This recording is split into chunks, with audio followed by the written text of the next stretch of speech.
এবার আর সংযম দেখাবো না, ভারতকে কঠোর হুঁশিয়ারি পাকিস্তানের।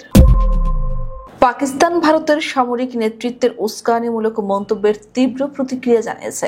দেশটি সতর্ক করেছে, দুই পরমাণু শক্তিধর দেশের মধ্যে নতুন সংঘাত তৈরি হলে তা ভয়াবহ ধ্বংসযজ্ঞ ডেকে আনবে। পাকিস্তান আরও জানিয়েছে, এবার তারা আর সংযম দেখাবে না এবং কোনো দ্বিধা ছাড়াই শক্তভাবে প্রতিক্রিয়া দেবে।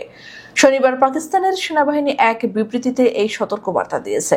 একদিন আগে ভারতের সেনাপ্রধান উপেন্দ্র দ্বিবেদী ইসলামাবাদকে উদ্দেশ্য করে বলেছেন, পরের বার ভারত আর সংযম দেখাবে না। যদি পাকিস্তান সন্ত্রাসবাদের পৃষ্ঠপোষকতা চালায় তবে তার অস্তিত্বই হুমকির মুখে পড়বে।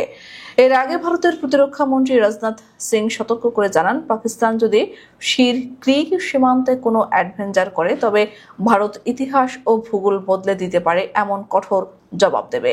শির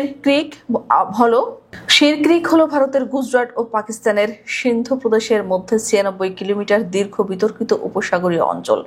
পাকিস্তানের সেনাবাহিনী বিবৃতিতে জানায়, ভারতের সর্বোচ্চ নিরাপত্তা সংস্থার উস্কানিমূলক মন্তব্যের কারণে তারা গভীর উদ্বিগ্ন। বিবৃতিতে আরও বলা হয়, যদি আবার সংঘাত শুরু হয় পাকিস্তান আর সংযম দেখাবে না, আমরা দৃঢ়ভাবে পাল্টা জবাব দেব। পাকিস্তান জানিয়েছে, তারা প্রতিপক্ষের ভূখণ্ডের প্রত্যন্ত অঞ্চল পর্যন্ত হামলা চালানোর সক্ষমতা ও প্রস্তুতি রাখে এবং এবার ভারতের ভ্রান্ত ভূগোলগত নিরাপত্তা ধারণা ভেঙে দেওয়া হবে। এর আগে চলতি বছরের এপ্রিল ও মে মাসে জম্মু কাশ্মীরের পেহেলগামে সন্ত্রাসী হামলার পর দুই দেশের মধ্যে 4 দিনের সংঘাত হয়েছিল। ভারত অভিযানের নাম দিয়েছিল অপারেশন সিন্দুর এবং পাকিস্তান পাল্টা হামলা চালিয়ে করেছিল অপারেশন বুনিয়ানুন মার্সোস। এই হামলার পরপরই ভারত ও পাকিস্তান পারস্পরিক শাস্তিমূলক পদক্ষেপ নিয়েছে। ভারত সিন্ধু পানি বন্টন চুক্তি স্থগিতের ঘোষণা দিয়েছে, যা পাকিস্তানের জন্য গুরুত্বপূর্ণ। জবাবে ইসলামাবাদ ভারতীয় বিমানের জন্য তাদের আকাশসীমা বন্ধ করে দিয়েছে এবং দ্বিপক্ষীয় বাণিজ্য স্থগিত করেছে। দুই দেশের মধ্যে একটি সীমান্ত ক্রসিংও বন্ধ হয়ে গেছে।